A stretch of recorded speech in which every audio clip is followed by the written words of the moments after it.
We rolling. Hey guys, it's James with Fourth Wall Reviews. Are we rolling? Yeah, we're good. It's James with Fourth Wall Reviews. I'm doing a flag unboxing. Here we go. This is the. Hold up, let me get it open. Wind ain't got no gas in it. Take that. Back here. Thank you. Hey guys, it's James with Fourth Wall Reviews. Back with another flag unboxing. This is the flag, the Japanese rising sun flag. And I will give a little bit of history on this one.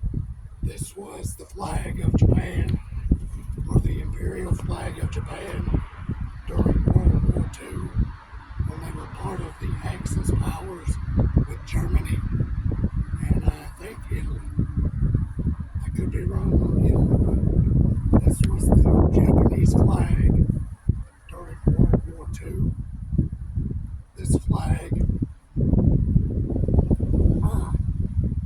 the only difference I see in a modern rising sun, as you see here, and the Japanese World War II rising sun, is the color of the flag, the color of the rays in the sun are darker.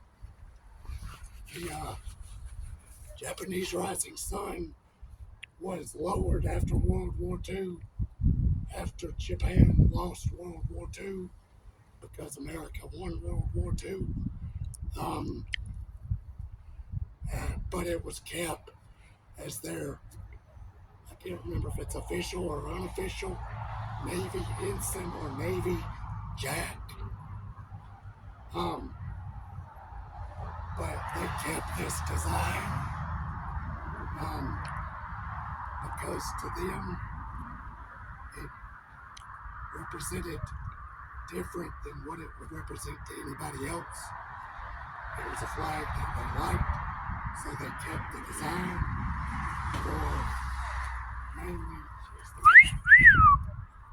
I'm going to ignore that. We still rolling. They kept the design of the flag to use as their Navy jack or Navy ensign, not as an official flag of Japan. But this is the Japanese rising sun. This has been James with Fourth Wall Reviews. We don't only break the fourth wall, we shatter.